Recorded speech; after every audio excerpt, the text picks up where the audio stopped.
श्री शिवाय नमस्तुभ्यम। दोस्तों, आप सभी लोग जानते हैं कि सावन का महीना आने वाला है। और दोस्तों, सावन के महीने के आने से पहले लोग सावन के महीने में उन्हें क्या उपाय करना है उसकी तैयारियां शुरू कर देते हैं। क्योंकि दोस्तों, सावन का एक ऐसा महीना होता है जिस महीने में हम भगवान शिव जी को इतनी आसानी से प्रसन्न कर सकते हैं जिसके बारे में हम कभी सोच भी नहीं सकते हैं। हम पूरे साल भर भगवान शिव जी को प्रसन्न करने के लिए कुछ उपाय करते हैं, कुछ व्रत करते हैं और भगवान शिव जी हमसे प्रसन्न भी होते हैं। पर हो सकता है कि भाई थोड़ी देर से प्रसन्न हो या थोड़ी लेट प्रसन्न हो। पर दोस्तों, सावन के महीने में भगवान शिव जी बिल्कुल देरी नहीं करते हैं, वो आपसे एकदम से प्रसन्न हो जाते हैं। अगर आप इस सावन के महीने में एक चावल का दाना भी शिवलिंग पर चढ़ाते हो, वो भी सोमवार के दिन, तो निश्चित सी बात है भगवान शिव आपसे प्रसन्न जरूर होते हैं। ठीक है, तो दोस्तों आज इस वीडियो में हम आप लोगों को सावन महीने में किया जाने वाला 2 लोटा जल वाला उपाय समझाएंगे। दोस्तों, सुनने में बहुत आसान लगता है पर इसमें लोगों को बहुत समस्याएं आती हैं, लोगों के बहुत प्रश्न हैं जिनका जवाब आपको इस वीडियो में मिल जाएगा, है ना।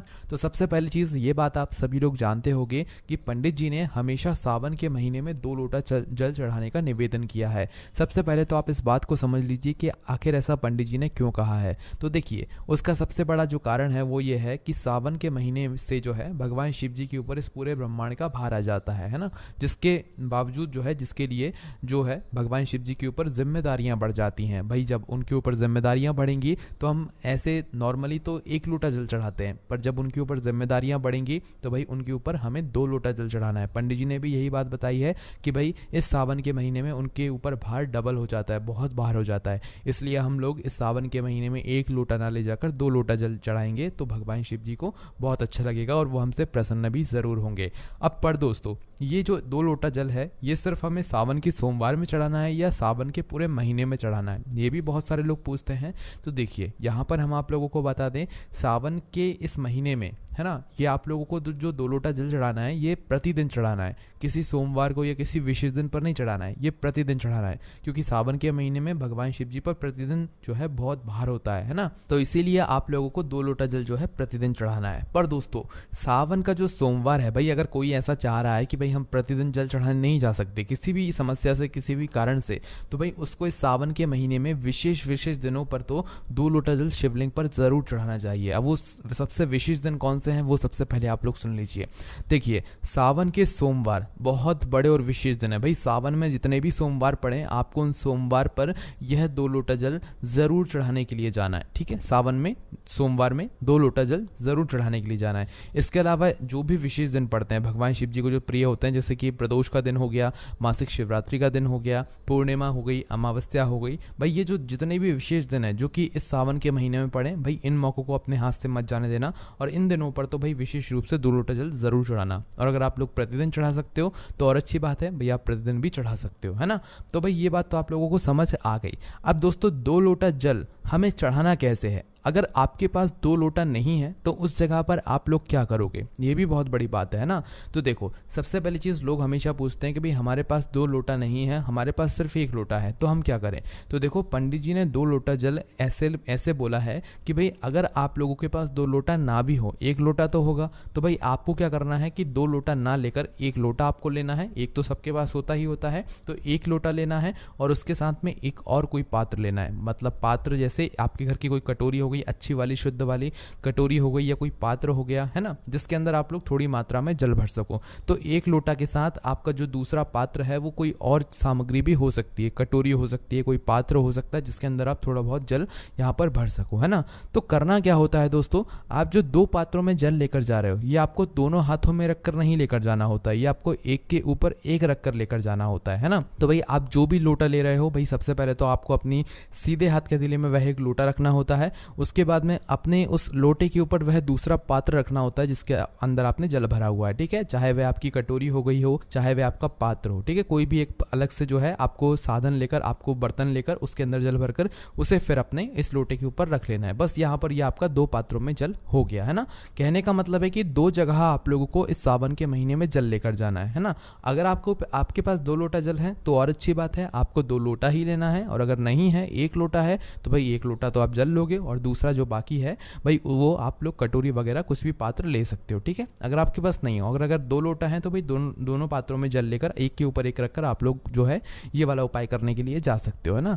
अब दोस्तों ये जो 2 लोटा है इनके अंदर हम जो जल भरेंगे, ये जो 2 हमने पात्र लिए हैं इनके अंदर जो हम जल भरेंगे ये कौन सा भरेंगे, क्या हमें घर से लेना है या हमें बाहर से मंदिर से लेना है या हैंडपंप से लेना है या कहाँ से लेना है। तो देखो पंडित जी ने जो बात बताई है विशेष रूप से हम आपसे कहेंगे कि आपको ये जो जल है 2 पात्रों का जल है, 2 लोटा जल है, ये आपको अपने ही घर के परिंदे से लेना है ना। अब ऐसी बात नहीं है कि आप भैया आप हैंडपंप से नहीं भर सकते हो, ताज़ा जल भर नहीं भर सकते हो, आप कोई सा जल नहीं भर सकते हो, भर सकते हो, बिल्कुल भर सकते हो। पर अगर मुख्य रूप से आप लोग पूछो तो भाई वो आपके ही घर का जल होगा, क्योंकि आपके घर में जो बहुत सारे दोष कभी कभी लग जाते हैं, है ना। तो भाई आपको उनसे छुटकारा मिलता है जब आपके घर का जल शिवलिंग पर चढ़ता है ना, और भी बहुत तरह की जो समस्या होती हैं उनसे आपको छुटकारा मिलता है। तो इसके लिए आपको करना क्या होगा, जो 2 पात्रों में आप जल लेकर जा रहे हो, ये दो लोटे में जल लेकर जा रहे हो, ये जो जल है ये आपको अपने ही घर के रसोई घर में जहाँ पर आपका पीने का पानी रखा जाता है उस पीने के पानी वाले स्थान से आपको जो है इन दोनों पात्रों में जल लेना पड़ेगा, ठीक है। इन दोनों पात्रों में जल लेने के बाद आप लोगों को क्या करना है, अपने घर से ये जो 2 पात्र हैं इनको दोनों हाथों में रख कर नहीं निकलना है, एक ही हाथ में रख कर निकलना है। कैसे निकलोगे, देखो हमने आपको पहले भी अभी बता दिया है कि एक सीधे हाथ के थैली में तो आप सबसे पहले अपना एक लोटा रखोगे, ठीक है, या एक पात्र रखोगे, फिर उसके ऊपर अपना दूसरा लोटा रखोगे या जो दूसरा पात्र में आपने जल भरा हुआ है वो रखोगे, ठीक है। इनको अलग अलग नहीं रखना है, इनको एक के ऊपर एक ही रखना है, ध्यान रखना है इस बात का, है ना। जो 2 पात्र में आप जल लेकर जा रहे हो उनको एक के ऊपर एक रखना है, अलग अलग नहीं रखना है। और इन एक के ऊपर एक रखे हुए पात्रों को आपको अपने सीधे हाथ के थैली में पकड़कर लेकर जाना है ना। अब भाई जैसे ही आपके ये 2 पात्र तैयार हो जाते हैं उसके बाद में आप लोगों को अपने ही घर के पास में जो शिव मंदिर है वहाँ पर जाना है। देखो जब आप ये 2 लोटा जल वाला उपाय करो तो भाई अपने साथ में मतलब अपने जो है शुद्धता का विशेष रूप से ध्यान रखना, और इस 2 लोटा जल के साथ में आप जो भी पूजन सामग्री भगवान शिव जी पर अर्पित करने के लिए लेकर जाना चाहते हो वो लेकर जा सकते हो, उसमें कोई भी दिक्कत वाली बात नहीं है। पर इस वीडियो में हम आपको 2 लोटा जल विशेष रूप से समझा रहे हैं ये आपको कैसे लेकर जाना है ना। तो भाई 2 लोटा जल जैसे ही आप लोग एक के ऊपर एक रखकर भगवान शिव जी के मंदिर पहुँचते हो, चप्पल पहनना या ना पहनना वो आपके ऊपर है, भैया आप चप्पल पहनकर मंदिर जा रहे हो या बिना चप्पल पहने जा रहे हो वो आपके ऊपर है, ठीक है। तो उसके बाद में दोस्तों आपको क्या करना है, भगवान शिव जी के मंदिर के अंदर पहुंचना है।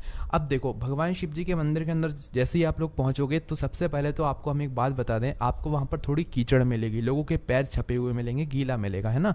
तो इसके लिए दोस्तों आपको जाते से अगर आपको ऐसी मतलब चीज़ें दिख जाती हैं कि भाई भगवान शिव जी के मंदिर के आसपास शिवलिंग के आसपास बहुत कीचड़ जैसी हो रही है, लोगों के पैर छप रहे हैं, क्योंकि भाई सावन का महीना किस चीज़ का महीना होता है, बारिश का महीना होता है। उस बारिश के महीने में लोगों के पैर गीले होते हैं, लोग मंदिर के अंदर आते हैं और लोगों के पैर छपते हैं। शिवलिंग के आसपास अगर आपको ऐसा लग रहा है कि हाँ अभी थोड़ी अच्छी साफ सफाई नहीं है, थोड़ी कीचड़ जैसी होने लगी है, मतलब लोगों के पैर छप चुके हैं, तो सबसे पहले आपको जाकर अपना 2 लोटा जल नहीं चढ़ाना है, 2 लोटा जल को थोड़ा भगवान शिव जी के पास में रख देना है कुछ देर के लिए। रखने के बाद क्या करना है आप लोगों को, अपने साथ में अगर हो सके तो भाई एक गीला कपड़ा लेकर आना है, या तो सूखा कपड़ा लेकर आ जाओ, कैसा ही लेकर आ जाओ। मंदिर से मिल रहा है तो मंदिर से ले लेना, और अगर मंदिर में नहीं है तो भाई आप अपने घर से ही लेकर आना, है ना। एक अच्छा सा कपड़ा, शुद्ध वाला कपड़ा, है ना। और उस कपड़े को लाकर क्या करना है, आप चाहे उसे गीला भी कर सकते हो, ऐसा कर लेना कि आपकी जो ज़मीन है भगवान शिव जी के मंदिर के आसपास की, शिवलिंग के आसपास की, वो पुछ जाए, है ना। तो भाई आपको जो है एक कपड़ा लेकर आना है, उस कपड़े से आपको भगवान शिव जी के मंदिर के अंदर पोंछा लगाना है, ठीक है। क्या करना है, पोंछा लगाना है। और अगर आपको लग रहा है कि भाई निर्माल्य भी बहुत ज़्यादा है तो भाई उसको निर्माल्य को भी निकालना है, निर्माल्य को भी अलग रखना है, और अलग रखकर उस निर्माल्य को वहाँ पर जाकर रख देना है जहाँ पर मंदिर में आपका निर्माल्य मतलब रखाता हो, है ना। ध्यान रखना ये जो निर्माल्य है ये आपको नदी बावड़ी तालाब में नहीं फेंकना, क्योंकि ये वहाँ पर सड़ता है ना। इसलिए आप लोग जो है इस निर्माल्य का विशेष रूप से ध्यान रखें, मंदिर में जहाँ पर निर्माल्य रखा जाता हो भाई वहाँ पर आप लोग इस निर्माल्य को रख दें।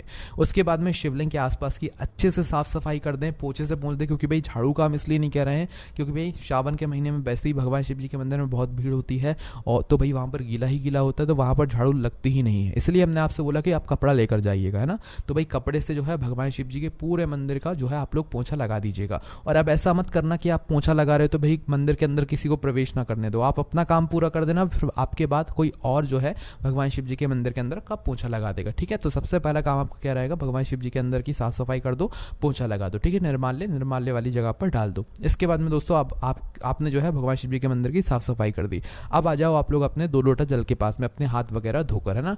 2 लोटा जल के पास में जैसे ही आप लोग आ जाते हो, आप क्या करना है आप लोगों को दोस्तों, सबसे पहले तो अपना वो जो 2 लोटा जल है, 2 पात्रों का जल है, उन्हें अपनी सीधे हाथ के हथेली में उठा लो। अभी भी अलग अलग नहीं करना है ना, सीधे हाथ के हथेली में उठा लो। और सीधे हाथ के हथेली में उठाने के बाद दोस्तों अब आपको क्या करना है, जो आपके एक लोटे के ऊपर दूसरा जो पात्र रखा हुआ है जल का, चाहे लोटा हो चाहे पात्र हो, उसको अपने उल्टे हाथ की हथेली में आपको उठाकर पकड़ लेना है। ठीक है, पकड़ लिया। अब क्या हो गया, अब आपके दोनों हाथों में मतलब एक एक लोटा जल हो गया या एक एक पात्र का जल हो गया। ठीक है, अब जैसे ही ये दोनों हाथों में आपका एक एक पात्र का जल हो जाता है, एक एक लोटा हो जाता है, उसके बाद में क्या करना है, शिवलिंग के पास में आपको आ जाना है।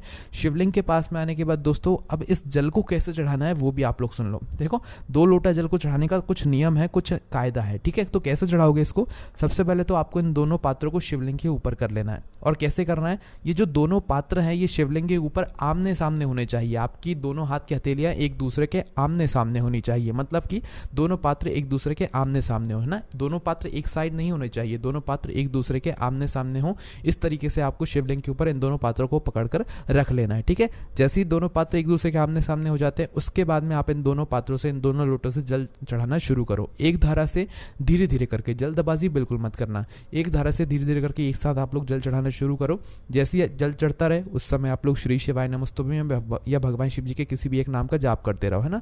तो एक धारा से धीरे धीरे करके दोनों पात्रों से एक साथ आप लोग शिवलिंग के ऊपर जल चढ़ाते जाओ। जल चढ़ने दो। जैसे ही पूरा जल चढ़ जाता है तो भाई पूरा जल चढ़ने के बाद जो है आप अपने दोनों पात्रों को एक के ऊपर एक करके थोड़ा साइड में रख दो और भगवान के जो है आप लोग पैर पड़ लो, है ना। भगवान को स्पर्श कर लो, भगवान को धोख दे लो, है ना। उसके बाद में भगवान के पास में 2 मिनट बैठकर श्री शिवाय नमस्तुभ्यम या जो भी आपको मंत्र का जाप करना है वो करना, या अगर आपको ऐसे ही भगवान को निहारने के लिए बैठना है तो 2-5 मिनट बैठ सकते हो, है ना। बैठने के बाद दोस्तों क्या करना है, आप जो 2 पात्रों का जल लेकर गए हुए होगे वो दोनों पात्र आपको सबसे पहले उठाना है ना। दोनों पात्रों को उठाने के बाद दोस्तों ऊपर वाला पात्र अपने उल्टे हाथ में पकड़ना और दोनों पात्रों में जो है भगवान शिव जी की शिवलिंग की जलाधारी से गिर रहे हुए जल को आपको थोड़ा थोड़ा सा झेल कर लेकर आना है। उन दोनों पात्रों को खाली लेकर नहीं आना है ना। अगर आप सोच रहे हो कि भाई हम एक पात्र में रख लाएंगे एक खाली ले आएंगे, ऐसा भी मत करना। आप जब दोनों पात्रों में जल लेकर गए हुए हो तो भाई दोनों पात्रों में कुछ ना कुछ भाग जल का, शिवलिंग के ऊपर चढ़े हुए जल का जलाधारी से जरूर झेल कर लाना, है ना। तो अपने दोनों पात्रों के अंदर, दोनों लोटों के अंदर थोड़ा थोड़ा जल जो है, एक एक बूंद 2-2 बूंद जितना आपको आ जाए भाई उतना जो है जलाधारी से आप लोग जरूर झेल लेना। जैसे ही झेल लेते हो फिर आप लोग भगवान के दर्शन करके अपने दोनों पात्रों को जल लेकर जो है आप अपने घर पर आ सकते हो, है ना। अब इस जल का आप लोग आचमन भी कर सकते हो, अपने घर के मुख्य द्वार पर भी छिड़क सकते हो, अपने घर में पूरे में छिड़क भी सकते हो। ठीक है, इस ये जो है भगवान शिव जी का आशीर्वाद होता है और सावन के महीने में इस आशीर्वाद का महत्व और ज्यादा बढ़ जाता है। बस दोस्तों यहाँ पर ये 2 लोटा जल वाला उपाय पूरा हो जाता है। इस 2 लोटा जल के बारे में हमने आपको सारी चीजें बता दी हैं। अगर आपको इस 2 लोटा जल वाले उपाय को करने में कोई भी दिक्कत, समस्या, परेशानी आती है तो उसे हमसे कमेंट करके पूछ सकते हैं। सावन का महीना आने में कुछ दिन बाकी हैं और जब आ गया होगा तब भी आप लोग ये वीडियो देख रहे होंगे तो भाई आप इन सभी चीजों का ध्यान रखना और ये 2 लोटा जल वाला उपाय जरूर करना। बाकी दोस्तों अगर इस उपाय करने में आपको कोई भी दिक्कत, समस्या, परेशानी आती है तो उसे हमसे कमेंट करके पूछ सकते हैं। हमारी वेबसाइट भोलेनाथभक्ति.com पर जाकर भी आप लोग ये वाला उपाय पढ़ सकते हो। ओम नमः शिवाय, जय भोले बाबा, श्री शिवाय नमस्तुभ्यम।